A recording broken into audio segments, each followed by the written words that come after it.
2절 말씀이 되겠습니다. 이사야 제60장 17절부터 22절에 있는 하나님의 말씀을 들으십시오. 내가 금을 가지고 놋을 대신하며 은을 가지고 철을 대신하며 놋으로 나무를 대신하며 철로 돌을 대신하며 화평을 세워 관원으로 삼으며 공의를 세워 감독으로 삼으리니 다시는 강포한 일이 내 땅에 들리지 않을 것이요 황폐와 파멸이 내 국경 안에 다시 없을 것이며 내가 내 성벽을 구원이라 내 성문을 찬송이라 부를 것이라. 다시는 낮에 해가 내 빛이 되지 아니하며 달도 내게 빛을 비추지 않을 것이요 오직 여호와가 내게 영원한 빛이 되며 내 하나님이 내 영광이 되리니 다시는 내 해가 지지 아니하며 내 달이 물러가지 아니할 것은 여호와가 내 영원한 빛이 되고 내 슬픔의 날이 끝날 것임이니라. 내 백성이 다 의롭게 되어 영원한 땅을 차지하리니 그들은 내가 심은 가지요 내가 손으로 만든 것으로서 나의 영광을 나타낼 것인즉 그 작은 자가 천명을 이루겠고 그 약한 자가 강국을 이룰 것이라. 때가 되면 나 여호와가 속히 이루리라. 주께서 이 말씀을 사용하셔서 우리에게 필요한 은혜를 베풀어 주시기를 원합니다. 오늘도 계속해서 이사야서 60장에 있는 말씀을 생각합니다. 60장서부터 마지막 장 66장에 있는 말씀까지 계속해서 요한계시록의 이 말들을 잘 사용하고 있는 것을 우리는 볼 수가 있습니다. 따라서 이 말씀은 하나님께서 궁극적으로 이 세상을 어떻게 하실 것인가 하는 것이 여기에 함의 되어져 있는 것이죠. 요한도 그것을 파악한 겁니다. 지난주에도 말씀드렸지만 이 말씀들은 1차적으로 이스라엘 백성들의 회복에 관해서 얘기하는 것이 있으면서 2차적으로 우리 주 예수 그리스도 안에서 이미 우리에게 실현된 측면이 있으면서 그래서 이제 우리 입장에서는 옛날에 이사야가 예언했던 것이 역사의 과정 가운데 이스라엘 백성들이 회복되어졌을 때 성취되어졌구나 하는 걸 알게 되면서 동시에 그것의 궁극적 실현으로서 예수 그리스도를 통해서 회복되어진 면이 있구나 하는 것을 알게 되면서 아직 다 이루어지지 않은 그 궁극적 모습을 생각을 하게 합니다. 그러니까 여기서 이제 우리의 마음은 한편으로는 하나님께서 이 일을 성취하셨음에 대한 감사가 마음속에 있어져야 되는 거죠. 예언이 있었는데 그 성취가 이중적으로 이미 실현되어져 있다라고 하는 것을 우리는 역사 가운데 바라보면서 하나님께서 약속하신 대로 성취가 되어졌으니 그것의 종국적 실현이라고 하는 것, 그것은 반드시 오고야 말 것이다 라고 하는 것을 우리가 이제 바라보고 있는 것이죠. 그러므로 어떤 의미에서 우리는 이사야 시대의 이 말을 듣는 것보다 좀 더 쉽게 이 말씀을 받아들일 수 있는 위치에 있는 겁니다. 우리 주 예수 그리스도 시대의 이 말씀을 생각하는 사람들보다 좀 더 쉽게 이 말씀을 바라보고 믿을 수 있는 위치에 있는 거예요. 왜냐하면 이중적 실현이 이미 있었기 때문입니다. 그러나 이 본문이 포괄하고 있는 아직 다 실현되지 않은 것들이 남아있음을 생각하며 하나님께서는 그 약속을 반드시 이루시고야 마신다라고 하는 것을 우리 마음속에 생각해야 되는 거죠. 그래서 이 표현들은 굉장히 표상적 표현들로 이루어져 있습니다. 하나님이 뭘 하실 것이다 라고 얘기하는데 17절에 이렇게 생각하죠. 내가 금을 가지고 놋을 대신하며 은을 가지고 철을 대신할 것이다. 놋을 가지고 나무를 대신할 것이다. 그리고 철로 돌을 대신할 것이다. 그래서 뭐 할 거냐? 전체적으로 살펴보면 이 거룩한 성 예루살렘을 하나님께서 새롭게 하실 거라는 거예요. 그 배경은 뭐예요? 조금 있다가 좀 이사야 시대의 백성들의 입장에서는 이 예루살렘 성이 솔로몬이 놀랍게 건립했던 그 성이 무너지는 것을 경험하게 될 터인데, 그러나 하나님께서는 이제 다시는 무너지지 아니할 영속적인 것들로 지금 이 세상에 있던 것들을 대신할 거라는 거예요. 지금 현재는 돌로, 노수로, 그다음에 녹과 철로 만들어졌었는데 그 모든 것들을 이제는 무너지지 아니하는 것들, 금, 은, 놋, 철로 대신하는 거예요. 그래서 이제는 영속적인 거룩한 성이 있게 할 것이다 라고 얘기를 하는 겁니다. 그 기대를 사람들이 가졌겠죠. 예루살렘 성이 파괴되어졌을 때 안타까워하면서도 언젠가는 예루살렘 성을 주께서 세우시리라 라고 하는 마음을 가지겠죠. 과연 그 약속이 이루어져서 나중에 이스라엘 백성들이 이제 다시 돌아와 가지고서는 수르바벨 성전을 세우죠. 우리가 일반적으로 그것을 제2성전 그렇게 얘기합니다. 그 제2성전이 우리 주 예수님이 오실 때까지 계속되고 있었어요. 물론 그 성전을 예수님 당시에 헤롯이 다시 중건을 합니다. 기존의 성을 조금 더 넓히는 거죠. 예. 그래서 성전 그 성을 넓힐 뿐만 아니라 그 성 안에 제일 중요한 게 이제 성전이니까 성전을 다 이렇게 넓히는 일을 한단 말이죠. 그런 것을 바라보면서 헤롯은 인간적 의도에서 그것을 했지만 하나님께서는 과연 이 약속을 실현시키셨구나 하는 걸 생각하는 겁니다. 종국적으로는 어떻게 하실 거냐? 종국적으로는 하나님께서 예수님이 다시 오시고 나면 예루살렘에 성전을 세우실 것이 아니고 여기서 이제 소위 유대인들과 예수 믿는 사람 가운데 세대주의자들, 이게 다 잘못 생각하는 분들이에요. 우리와의 차이점이 나타나는 겁니다. 세대주의자들은 목적이 뭐냐? 언젠가 예루살렘에다가 성전을 세우는 겁니다. 성전을 세우기 위해서는 예루살렘 자체가 이렇게 건립이 되어야 되는 거죠. 그걸 생각하는 거예요. 그죠? 근데 이 본문을 잘 살펴보면 이 본문은 그런 함의를 가지고 있어요. 그래서 일단 예루살렘 성전이 무너지고 난 다음에 다시 새롭게 되어진 일이 역사 가운데 있었던 것이죠. 그러나 예수님께서 이것을 새롭게 하실 때 성전을 정결하게 하시면서 뭐라고 시사를 주시냐 하면 이제 이 손으로 짓는 성전하고는 다른 성격의 성전이 있을 것임을 시사를 해 주십니다. 그러니까 예수님이 하시는 아주 놀라운 연결고리 역할이에요. 뭐라고 얘기를 하시느냐면 예수님 자신이 성전이심을 분명히 해 주십니다.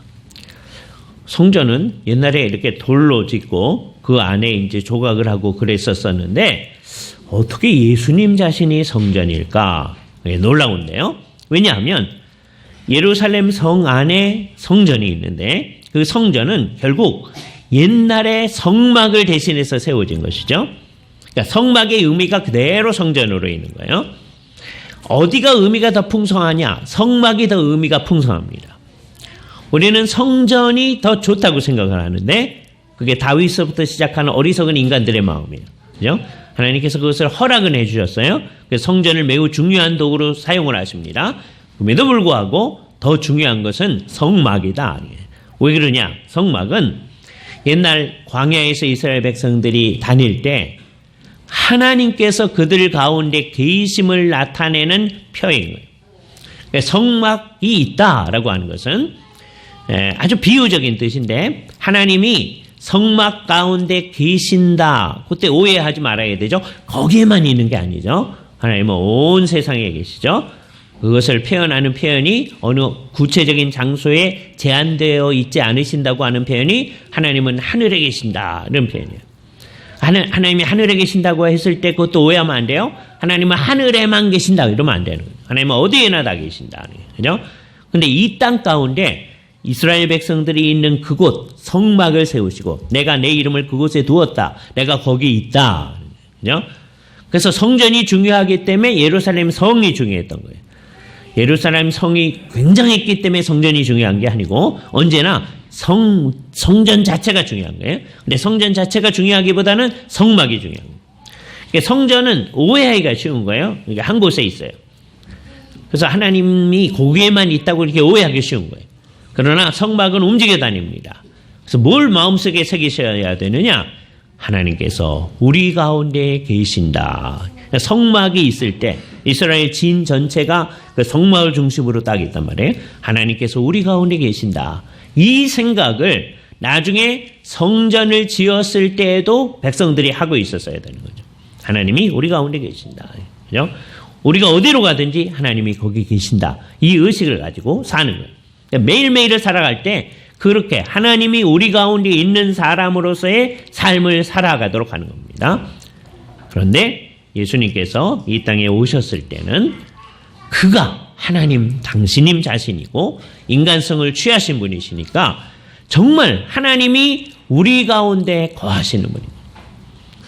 요한복음이 잘 의역해 주고 있는 대로 말씀이 오셔서 육신 가운데 거하신 거죠. 우리 가운데 거하신 겁니다. 그죠? 그 우리 가운데 거하심에라는 말, 거한다는 말을 옛날 유대인들의 그 표현을 써서 그 거한다는 말을 그의 텐트를 치심에 이렇게 표현했어요. 그죠? 정말 말씀이 육신이 되어 우리 가운데 거하심에라는 말의 뜻이 그겁니다. 그래서 주님이 이 세상에 계실 때는 그분이 우리 가운데 계시는 하나님 당신님이시고 그분과 함께하는 삶을 살아나가는 것이 우리의 삶이다 라고 하는 게 분명해지는 거예요. 그런데 주님께서 그 몸을 가지시고 승천하신 다음에는 아주 놀라운 일이 일어나는데 이 땅 가운데 그의 몸된 교회 공동체를 주께서 세우시는 겁니다. 우리들이 이제 주님과 함께하는 삶을 살도록 되어져 있는 것이죠. 우리들의 가장 정상적인 의미에서는 그런 거예요. 여러분이 집에 계실 때에도 주님과 함께 사는 삶을 사는 겁니다. 여기 오기 위해서 자동차를 타고 버스를 타고 지하철을 타고 올 때에도 주님과 함께하는 삶을 사는 거예요. 그러니까 어디 있든지 상관이 없어요. 그죠? 우리는 주님과 함께하는 삶을 사는 겁니다. 주님이 우리 가운데 계신다. 그게 교회인 거예요. 성전으로서의 교회. 이 건물은 뭐냐? 주일날 우리가 이렇게 모여가지고 편하게 예배하고 아이들을 가르치기 위해서 이 건물이 필요한 것이죠. 그러나 이 건물은 본질적 의미를 지닌 거 아니다. 우리가 정말 이 건물 없었으면 예배하기가 불편할 거 아니겠어요. 그죠? 예. 편안하게 하기 위해서 이렇게 만들어서 이제 하는 겁니다. 예. 그러나 본질적인 건 뭐냐? 우리가 어디 있든지 주님의 뜻대로 주님의 뜻을 실현하는 사람으로 살아나가는 그 일을 한다는 거죠. 그러므로 이제 놀라운 일이 이제 벌어졌는데 옛날에는 돌로 철로 건물을 세우는 일이 있었었는데 그게 성전을 만든 거였어요. 예수님이 오심으로써 그것의 진정한 의미가 여기 있다라고 하는 것을 분명히 해주고 이제 성전이라고 하는 진정한 뜻은 눈에 보이지 아니하는 이 백성, 하나님의 백성들의 삶의 현장 가운데 성전이 있음을 얘기해 줍니다. 그래서 이제 어떻게 되어지느냐? 예루살렘 성이 옛날에는 성전을 잇기 위해서 어떤 구체적인 성이 있도록 하셨었는데 그게 다 표상인 것이고 여기 나오는 표상인 것이고 그 성이 뭐가 되어지느냐? 하나님의 백성들 자체, 이 하나님의 백성들이 교회입니다. 교회 자체가 성전입니다. 그래서 지금도 그러하고요. 예수님께서 승천한 이후에 주께서 영적인 그리스도의 몸을 이 땅 가운데 세우셔서 우리가 그렇게 있는 거예요. 우리가 그 역할을 제대로 해 나갈 때 교회의 역할을 제대로 하는 거예요. 그 의식이 없이 이제 살아갈 수가 있거든요. 가끔 가다가 이제 이게 신앙이 좋은지 나쁜지가 여기서 이제 표현되어집니다. 정말 한 주일에 한 번 그게 생각나는 사람이 있을 수가 있어요. 그렇죠? 예. 초신자가 하루에 한 번이라도 생각났으면 참 착하고 좋은 거죠. 그렇잖아요? 그럼 우리 기뻐합니다. 근데 여러분 같은 분들이 나 이번 주 살면서요. 우리가 교회를 이루는 구성원이라는 걸 딱 한번 생각했습니다. 그러면요. 다 걱정을 합니다. 야, 이 우리 교회는 이제 정말 연약한 교회구나. 이렇게 생각하게 되는 거예요. 그러니까 여러분들쯤 되면 이제 어떻게 하느냐. 주로 내가 교회를 이룩하는 구성원이다. 이런 생각을 하고 있었어야 되는 거예요. 주로. 근데 주로 그렇게 한다고 해도 그건 정상이 아니에요. 제대로 됐을 때는 어때요? 항상 그 의식을 가지고 살아가야 돼요. 항상 그 의식. 그죠? 근데 우리 현실은 어떠냐? 주로 그 생각을 잘 안 해요. 그러니 교회가 교회 역할을 제대로 못 하는 거죠. 그죠? 이 의식이 우리에게 가득 차야 됩니다. 그죠? 하나님이 그 성전을 중심으로 하는 예루살렘 성을 이제 새롭게 하실 때에는 지금 이 하나님께서 금을 가지고 은을 가지고 롯으로 철로 영속성을 지닌 이 큰 성을 세우시는 거예요. 그 성이 뭐냐라고 했을 때 나중에 요한계시록에서 우리들이다. 나중에 요한계시록 21장, 22장 얘기할 때 다시 한번 말씀드리겠지만 우리들이 그 성이다. 이제는 눈에 보이는 어떤 성을 얘기하는 게 아니다. 종국적으로 주께서 이것을 하실 때에는 우리들로 이렇게 하는 거예요. 우리를 가장 완벽하게 만들어 나아가실 것임을 지금 얘기하는 거예요. 대신해야 할 그것들은 조금 부족한 것들이었어요. 그죠? 놋은 좀 부족한 거예요. 이제 그것을 금으로 대신한다는 거예요. 철은 좀 부족한 것이었어요. 그래서 그 은으로 그걸 대신한다는 거예요. 그죠? 나무 부족했어요. 그래서 그것을 놋으로 대신한다는 거예요. 그다음에 돌 부족했어요. 그거를 철로 대신한다는 거예요. 그래서 대신되어질 모든 것들은 영속성을 지닌 것들로 만들어져요. 우리는 이제 어떤 존재들로 나타나느냐? 하나님 앞에 견고한 존재들로 나타나게끔 되어 있다는 거예요. 한 사람 한 사람이 그래야만 전체로서의 교회 공동체가 견고해지는 거죠. 여기서 우리가 믿음을 발휘해야 됩니다. 여기서 진짜 믿는 사람인가 아닌가가 드러나는 거예요. 우린 기본적으로 믿는 사람이죠. 그래서 지금 주님을 경배하기 위해서 여기 모였습니다. 그런데 이런 얘기를 들으면서 우리는 믿는 사람으로서 근데요 우리가 살아보니까요 교회가 그렇게 견고하고 영속성 있게 별로 경험해 본 적이 없는데요. 그러니까 이게 이루어질까요? 안 될 거예요. 이게 불신앙이에요. 그렇죠? 언제든지 우리 경험하고 하나님께서 말씀하시는 것은 완전히 다릅니다. 그럴 때 신앙은 어떤 거냐? 하나님이 말씀하시는 그것을 붙잡고 나아가는 거예요. 그런 교회는 정말 그 신앙이 실현되어져서 정말 이 땅 가운데 견고한 교회로 서 있었고 다음 세대의 그 역할을 제대로 하는 역할을 해냈습니다. 그렇지 않은 교회는 정말 연약한 모습을 나타냈던 거예요. 오히려 교회를 무너뜨리는 결과를 나타냈던 거예요. 그죠? 우리가 이런 사명의식을 믿음으로 표현을 해내야 됩니다. 주께서 그렇게 하실 것이다. 그죠? 그래서 흥미로운 거죠. 옛날에는 이 벽돌로 또는 철로 만들어내는 성이라고 하는 게 있었을 것이고 그게 언제까지 이제 유효한 거냐면 예수님 시대까지는 그걸 만들어내야 되는 거예요.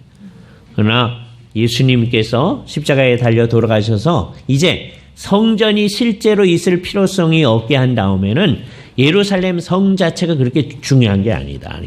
이제는 눈에 보이지 아니하는 예루살렘 성. 근데 그 성은 영속성을 지닌 것이다. 라고 하는 거예요. 우리가 그런 존재들이 될 것이라고 하는 것을 생각해야 됩니다. 그런 영속성을 지닌 그 공동체 안에 있어야 할 게 뭐냐라고 했을 때 17절 후반부에 이런 표현을 하십니다. 화평을 세워 관원을 삼으며 공의를 세워 감독으로 삼을 것이다. 그죠?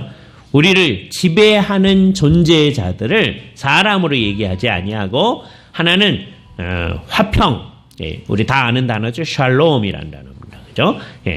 그 다음에는 의라고 하는 게 제데카라고 하는 것. 이 둘은 이 세상에서는 잘 어울리지가 않습니다. 의가 실현되어지면 화평이 없다고 사람들은 자꾸 생각을 해요. 또 화평을 실현한다고 하면 의 같은 것을 무시하는 것처럼 사람들은 생각합니다.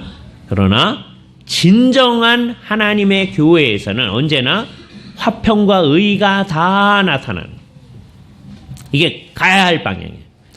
그러니까 지금 여기서부터 하나님 나라의 극치일기까지 우리 전체를 지배하는 큰 덕목이 뭐냐? 화평과 샬롬과 의, 제데카 이 둘입니다. 우리는 의를 추구해 나가는 거예요. 근데 그 의가 이 세상 사람들이 말하는 의가 아니다라고 하는 걸 잘 알아야 돼요. 이 세상 사람들은 자기들 나름대로 의라고 하는 걸 이렇게 만들어 놓은 게 있어요. 그래서 설득을 합니다. 우리한테 정신 나간 예수를 믿는 사람들은 어떻게 하냐면 그게 의로운 거다 이렇게 나가요. 그죠? 잘 생각을 해야 돼요. 이 세상의 의는 성경의 개념을 가지고 판단을 해보면 다 반쯤 불이한 거예요. 이 세상이 말하는 의. 정말 이상한 거예요. 그죠? 자기 딴에 이게 그럴 수밖에 없는 거예요. 이게 우리이기 때문에. 우리가 하는 거기 때문에. 자기 딴에는 잘한다고 하죠. 그죠? 여러분이 그래도 예수를 믿는 사람으로 사는데 잘한다고 안 했겠어요? 정말 주님의 뜻대로 한다고 하죠. 그러나 우리가 성경을 더 잘 이해하는 빛에서 보면 잘한다고 한다고 하는 게 그게 불의한 거라는 걸 발견해요. 그죠? 그러니 우리도 그런데 예수 그리스도를 믿지도 아니하고 성경을 도무지 따라가지도 아니하는 이 세상이 의롭다고 하는 게 의로움은 그게 얼마나 의롭겠습니까? 궁극적으로 그게 불의한 것으로 드러나게 돼요. 그러니까 이 세상의 의 그게 아니에요. 그건 다 반쯤은 불의한 거고 반쯤 의로운 거예요. 최대한의 게 그런 거다. 이 세상이 말하는 진리 이게 결국은 반쯤은 진리인 것이고 반쯤은 허위인 거예요. 이 세상은 정말 아주 잘못된 허위의식이 가득한 우리가 의롭다고 하는데 사실은 의롭지 않은 현실이 나타나는 거예요. 그래서 이제 우리는 어떻게 해야 되느냐? 정말 성경이 말하는 그 의, 하나님께서 말씀하신 의를 향해서 이 세상에서 계속 나가는 거예요. 그리고 하나님이 원하시는 평화, 평강, 그를 향해 나아가는 거예요. 이 세상이 말하는 평화, 평강 아니에요. 북미 정상이 만나서 혹시 평화 조약이 이루어진다고 해도 그게 이 세상의 영원한 평화가 이루어지는 게 아니에요. 그게 궁극적인 건 아니다. 물론 그렇게 되는 게 좋죠. 우리는 그걸 반대하지 않아요. 그죠? 그래서 전쟁보다는 사람들이 좀 평화롭게 사는 게 좋죠. 그러나 그게 이 세상의 궁극적 목표는 아니다라는 의식을 딱 가지는 거죠. 예수를 믿는 사람들이 이 세상에서 나아가는 방향이 늘 이 두 방향입니다. 어떻게 하면 하나님의 샬롬이 이 세상 가운데 있을 것인가? 그 샬롬이 가득 찰 때는 어떨 것이냐? 하나님의 의가 이 세상을 가득 채우게 되는 거예요. 그게 우리가 나아가는 방향이에요. 우리가 드러내는 그 모든 것들은 언제나 부족할 거예요. 그러나 계속 그 방향을 향해 나아가는 거죠. 하나님께서 그렇게 하신다니. 언제는 이게 다 이루어질 거냐? 우리 주 예수 그리스도께서 이 세상에 오시고 난 다음에 이게 온전히 이루어질 거예요. 그러나 그 말을 얘기할 때 자칫 잘못하면 이게 어떻게 들리냐면 그때까지는 평화롭게 하지 말자. 그때까지는 우리가 싸우자. 이런 사람들이 있어요. 그 얘기가 아니에요. 우리는 그 방향을 향해 나아가는 거죠. 이 세상이 말하는 평화 아니고 하나님이 말하는 평화의 방향을 향해 우리는 나아갈 거예요. 예? 하나님이 원하는 의의 방향을 향해 나아갈 거예요. 그럼 어떻게 되겠어요? 이 세상에서 여러분이 하나님이 원하는 이 방향을 향해 나아가게 되면 산상수훈이 얘기하는 그 모습이 그대로 여러분에게 나타납니다. 여러분은 의를 추구하는 사람. 그때 의가 뭐예요? 하나님이 원하는 의예요. 화평케 하는 사람. 그 화평이 뭐예요? 여기서 말하는 그 샬롬이에요. 그런데 여러분이 그렇게 해 나아갈 때 이 세상은 여러분에게 대해서 어떻게 해요? 의를 위하여 핍박을 받는 자는 복이 있나니. 그렇게 얘기해요.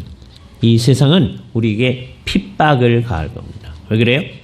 서로 다른 화평과 서로 다른 의의 개념이 있기 때문에. 예수를 믿는 사람들은 언제나 그 의식을 잘하고 가야 돼요. 이 세상이 괜찮은 세상인 것처럼 보일 때에도 이 세상이 추구하는 것하고 우리가 궁극적으로 추구하는 것하고의 이 차이점을 늘 의식하며 살아나가는 거예요. 이게 어려운 거죠. 그래서 언제나 이 세상의 문제점을 늘 드러내면서 하나님의 온전한 의가 일어나도록 하려고 하면 이 세상에서는 다양한 방식으로 여러분들을 핍박할 수밖에 없습니다. 그렇죠? 그러나 우리는 이 본문이 이야기하는 그 하나님의 약속, 언젠가는 이 화평과 이 의가 온 세상을 지배하게 될 거다라고 하는 것을 참으로 믿는 사람으로 그런 방향으로 나아가는 거죠. 그때 하나님의 온전한 의가 이 세상을 가득하게 되었을 때를 이렇게 얘기합니다. 18절 말씀. 다시는 강포한 일이 내 땅에 들리지 않을 것이요. 여기 강포라고 번역된 말, 이게 샬롬의 반대말입니다. 그죠? 이 세상은 언제나 뭘 얘기하느냐? 힘을 얘기해요. 근데 힘은 굉장히 폭력적입니다. 이거 외우기가 쉬워요. 왜냐하면 이슬람 테러 단체 가운데 하마스라고 하는 테러 단체가 있어요. 이게 하마스예요. 하마스는 폭력이라는 말입니다. 예? 하마스. 그래서 옛날에 어떤 분이 아주 멋진 제목으로 강연을 한 적이 있었는데, 그분이 누구냐 하면, 화란의 아펜도른 신학교에, 거기는 신학대학교, 그렇게 얘기합니다. 아주 건물 하나뿐이에요. 그럴지라도 아주 열심히 제대로 하는 학교입니다. 그죠? 예. 아주 작은 학교인데, 그래도 잘하게요. 아펠도른에 있어서 아펠도른 신학대학교라고 하는데, 거기에 이제 구약 교수님께서 한국에 오셔서 이제 강연을 하면서 강연 제목이 뭐였느냐 하면, 폭력의 시대의 화평의 복음이라고 하는 제목을 했어요. The Gospel of Shalom in the Age of Hamas. 폭력의 시대의 화평의 복음. 정말 적절한 제목이죠. 그렇죠? 예. 그분이 그걸 제목으로 한 건 아닌데, 그 강연이 끝난 다음에 강연을 요약해서 제가 그날 사회를 했었는데요. 오늘 이 교수님께서 폭력의 시대의 화평의 복음을 우리에게 전해주셨습니다. 그렇게 얘기했어요. 그죠? 이거 정말 중요한 거죠. 결국은 이 세상은 예수님이 다시 오실 때까지는 계속적인 폭력이 있게 될 겁니다. 우리는 그 어떤 폭력도 조장하는 사람이 되어서는 안 돼요. 네. 그러나 이 세상은 계속 이런저런 형태의 폭력이 가해져요. 물리적 폭력이 가장 기본적이고 그뿐만 아니라 정신적인 폭력도 일어나고 아주 복잡한 폭력들이 이 세상에 있게 될 거예요. 예? 아주 심각한 일들이 많이 있습니다.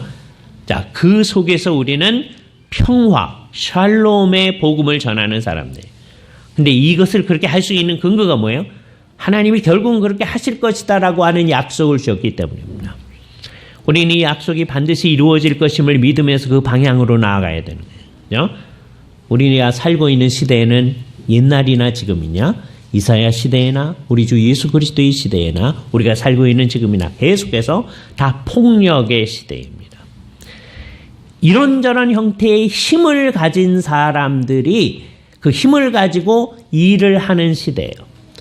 옛날에는 그렇게 하는 거를 부끄러워했었어요.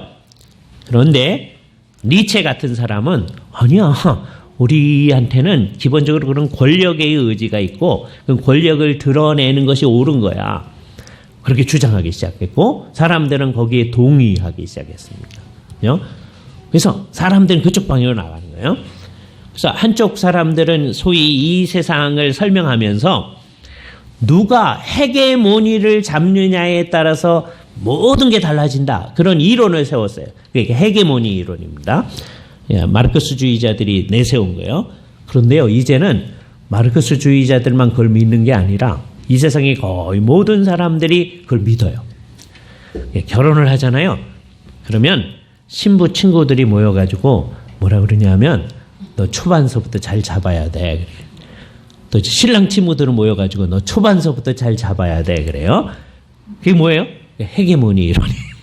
예? 그런데 예수를 안 믿는 그 신랑 신부만 그러는 게 아니라 예수를 믿는 사람들도 막 그래. 그러니까 예수 믿는 사람들도 이게 의미에 있어서는 헤게모니 이론을 따라가고 있는 거예요. 우리는 그걸 반대하는 사람이거든요. 예? 정신을 안 차리고 있는 거예요. 그죠? 그러니까 이 세상 물결에 자기도 모르고 그게 어디서부터 왔는지 어디로부터 가는지 생각하지 않고 이 세상에 유행하는 거에 우리에게 영향을 미치는 겁니다. 그래서 자기도 모르고 그게 어디서부터 왔는지 모르지만 이 세상 속에서 다 그러고 살아가니까 그 영향을 받고 있는 거예요. 그런데 오늘의 본문에서는 우리는 그런 사람들이 아니다. 그죠? 이 세상에서는 다 이런저런 힘이 있어야 하마스가 있어야 되는 거예요. 하마스가 물리적 폭력을 주된 것으로 하지만 그것뿐만 아니라 다른 게 있는 거예요.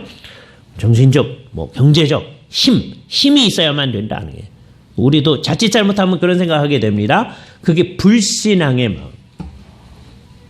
나중에 이게 교회에도 영향을 미칩니다. 교회도 이런저런 힘이 있어야 뭔가를 할 수 있다. 이렇게 하는 거예요. 그게 불신앙이에요. 교회는 끝까지 연약해야 돼요. 예? 우리는 농담 삼아 우리 언약교회는 연약교회다 그렇게 농담 삼아 하잖아요. 그 농담 삼아 하는 것 속에 의미가 있는 거예요. 끝까지 그 연약성이라고 하는 것을 가지고 있어야 됩니다. 우리 가운데 힘이 있는 분 누구냐? 진정한 힘의 근원이신 하나님 한 분만이 힘이 있어야 된다는 거예요. 그죠? 그렇게 생각하는 거예요. 우리는 다 힘이 있는 게 아니고 우리 가운데 이제 부모들한테 주께서 권위라고 하는 걸 위임을 해줬죠. 그래서 그 위임된 권위를 주님의 뜻에 따라서 잘 활용을 하려고 하는 거예요. 그죠? 부모는 본래적으로 힘이 있는 거다. 그렇지가 않아요. 예? 힘이 없어요. 그러나 주께서 위임된 권위를 주었기 때문에 그걸 따라서 하는 거예요. 이 세상의 모든 것들이 그렇습니다. 우리들이 그런 뜻을 따라가는 거예요. 이 세상은 다양한 힘들이 작용하는 세계인데 주님께서는 너희 가운데서는 그렇지 아니하니 그런 거예요. 이제 힘이 없는데도 놀라웠게 주님의 뜻대로 이루어지는 일들이 있을 거다. 그래서 다시는 강포한 일이 내 땅에 들리지 않을 것이요 황폐와 파멸이 내 국경 안에 다시 없을 것이다. 힘이 작용하지 않는데 어떻게 그렇게 되냐? 하나님의 샬롬, 하나님의 의가 있기 때문입니다. 그래서 내가 내 성벽을 구원이라 라고 얘기하는 거예요. 그죠?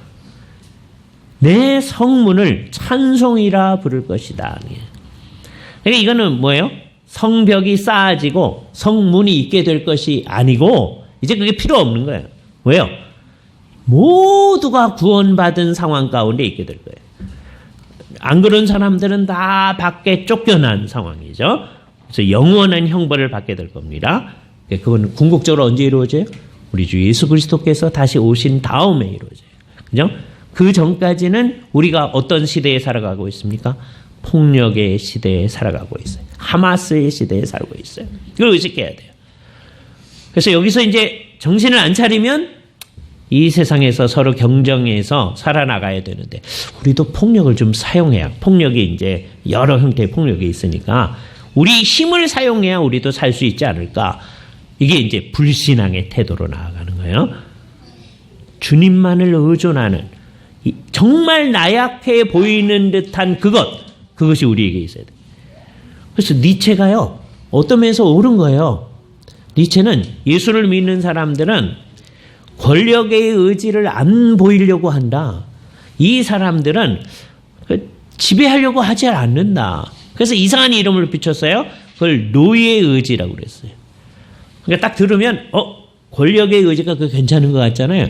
예? 사람들한테 그걸 부추기는 거예요. 여태까지 기독교 때문에 이 세상에 남한테 이렇게 양보하고 남을 위해서 살고 그런 게 괜찮다고 생각을 해왔었는데 요거가 이제 니체의 강조점입니다. 이제는 모든 가치를 전도시켜야 된다. 다 바꿔야 된다. 그게 좋은 게 아니고 힘을 추구하는 게 좋은 거다. 예? 이 세상이 다 그쪽 방향으로 간 거예요. 그게 가장 큰 영향을 받은 사람이 아마 히틀러가 아닌가 이렇게 생각을 합니다. 이게 재미있는 이제 삼총사가 만들어지는데요. 이게 전혀 상관이 없어요. 그런데도 이상하게 나타나는 거예요. 하나는 이 니체하고요. 하나는 독일의 그런 힘을 막 이렇게 강조했던 바그너라고 하는 음악가가 있어요. 그죠? 그것하고 히틀러가 조화가 됩니다. 히틀러가요, 바그너의 음악을 되게 좋아했어요. 그죠? 그러니까 이게 각각 따로따로 노는 거예요. 니체, 바그너, 히틀러. 이게 따로 노는 거거든요. 그런데 그 작용은 이 세상에서 지속적인 영향력을 끼치고 있는 거예요. 정신을 안 차리면 우리도 그런 힘의 논리를 향해 나아가려는 마음이 우리 가운데 있는 것이고, 그럼 불신앙의 마음으로 나타날 거다. 우리는 어떻게 해야 되느냐? 이 본문이 얘기하는 이 하나님이 하실 일을 진짜로 믿는 태도로 나와야 돼. 종국적으로는 어떻게 되느냐? 종국적으로는 또 한 번의 하나님께서 반전을 시도하시는데, 첫 번째 반전은 뭐였느냐 하면 이 성이 옛날에는 물건으로 지어지잖아요. 그런데 영속적 물건으로 지어진다고 하는데 그건 결국 이 성이 지어지는 게 아니고 화평과 샬롬과 제다카, 의로 지어지는 하나님의 백성들을 얘기하는 거였잖아요. 이게 첫 번째 반전이에요. 두 번째 반전은 이 세상은 뭘 이루려면 힘이 있어야 된다. 하마스가 있어야 되는데 하마스가 아니고 이제는 하나님이 이루시는 힘만으로 이루어지는 것이 있을 거다. 그러더니 세 번째 반전은 이 세상은 빛이 있으려면 태양과 달이 있어야 되거든요. 이게 언제서부터 그러냐? 네 번째 날서부터는 계속 그런 거예요. 하나님께서 네 번째 날 태양과 달을 만들으셔서 낮은 태양이 주관하게 하시고 밤은 달이 주관하게 하셨잖아요. 창세기 1장 이렇게 얘기하잖아요. 그랬었는데 이제 종국적 반전은 어떻게 되느냐?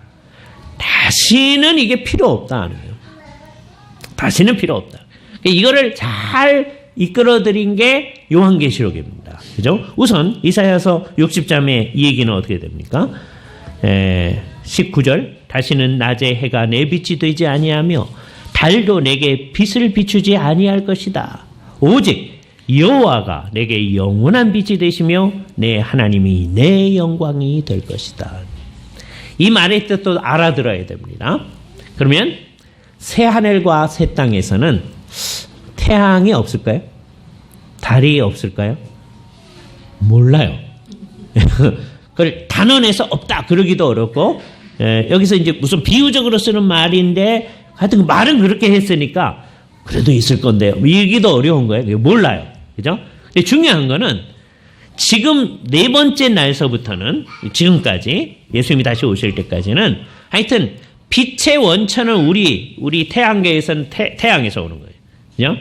태양이 없어지면 빛이 안 올 뿐만 아니라 에너지가 전달이 안 돼요. 우리가 딱 소멸하고 말 겁니다. 그죠?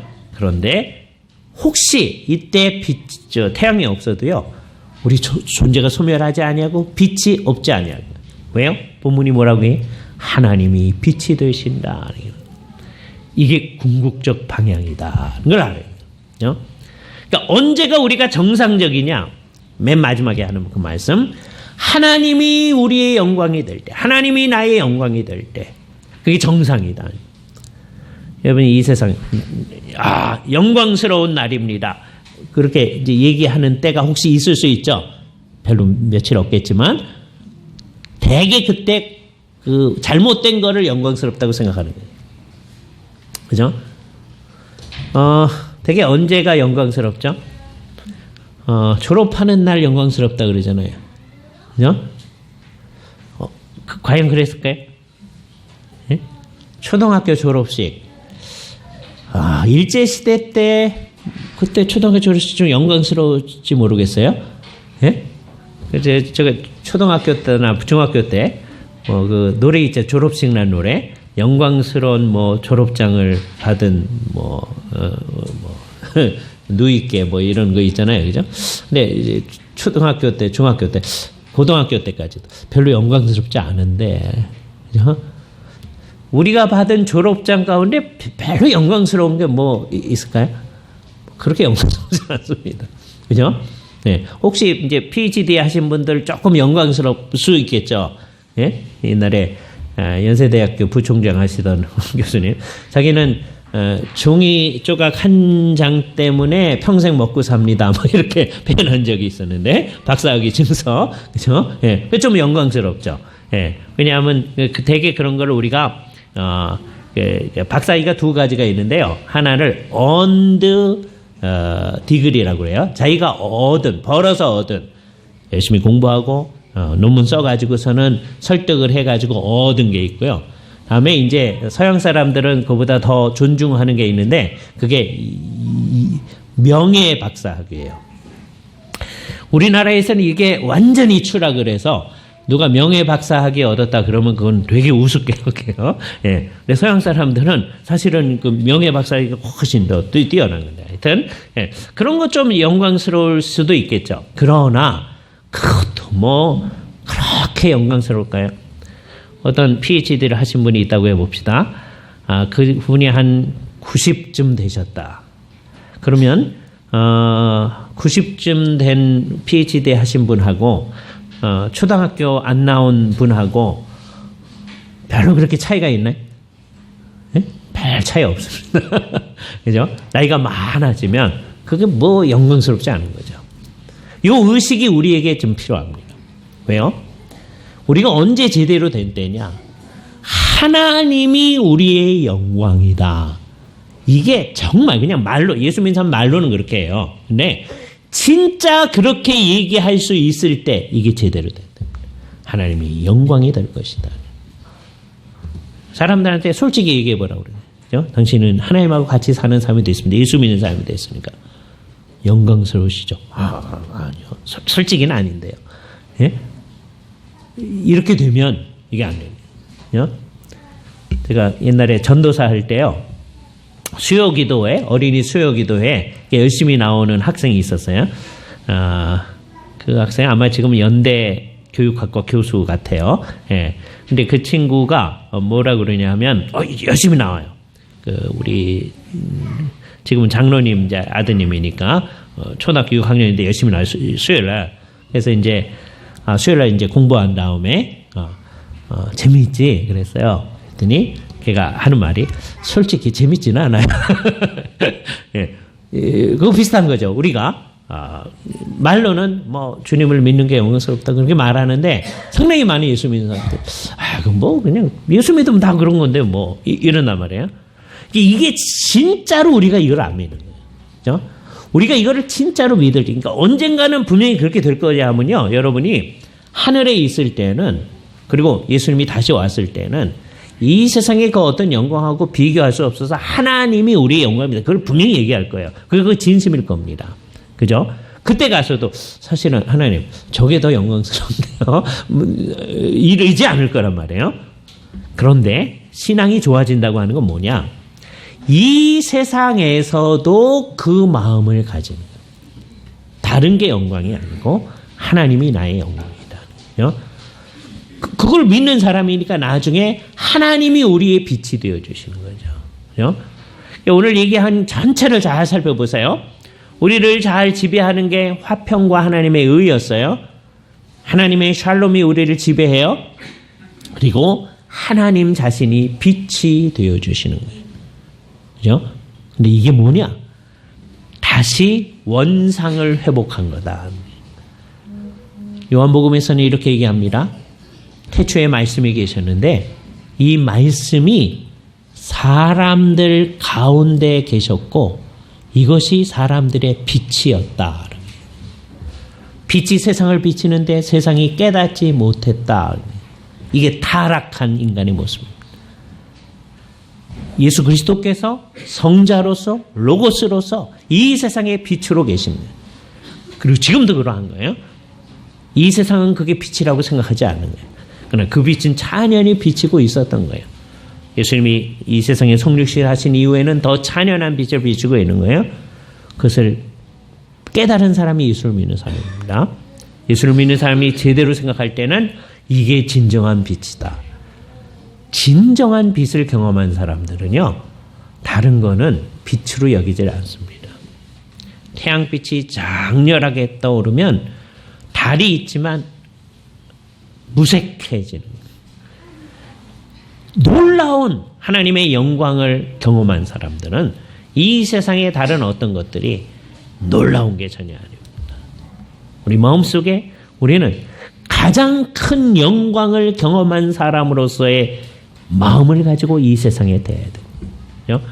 다른 모든 것들이 그 빛을 드러내기 시작하는 순간 우리는 제대로 된 하나님의 백성으로서의 의식을 갖지 않은 것이다 라고 해야 됩니다. 주님께서 하시는 이 일은 우리 눈에 볼 때는 반전처럼 보이는데 태양과 달이 빛의 근원이라고 생각했는데 그게 아닌 반전인 것 같잖아요. 근데 그게 원래의 상태로 돌아온 거구나 하는 걸 알게 되죠. 예수님이 다시 오시고 난 다음에만 그런 게 아니라 이제 우리는 이 세상을 살아갈 때 그런 사람으로 살아나가야 돼요. 그래서 우리가 고백해야 돼요. 하나님만이 우리의 영광입니다. 입으로는 늘 하는 얘기죠. 근데 이게 우리의 진심이 되어졌을 때 주님이 주시는 평강, 샬롬 이것만이 우리의 평강입니다. 다른 건 평강이 아닙니다. 우리가 이렇게 고백할 수 있을 때 주님이 말씀하신 의만이 우리가 추구할 것입니다. 그러므로 우리는 이 세상이 얘기하는 어떤 형태의 힘도 추구하지 않겠습니다. 라고 하는 것. 이럴 때 우리가 아까 얘기했던 초등학교 6학년, 지금은 어른이신데 초등학교 6학년 학생처럼 사실은 아닌데요. 이러지 않아야 될 겁니다. 그죠? 정말 우리는 이것만이 우리의 갈 길입니다. 그게 주 앞에 경배하는 사람들의 마땅한 태도로 나타나야 할 것입니다. 같이 기도하시죠. 거룩하신 주님 감사합니다. 주님께서 우리에게 주시는 이 귀한 말씀에 근거하여 우리가 과연 어떤 생각을 가지고 이 땅을 살아가야 되는지를 또한 조명받을 수 있게 하심을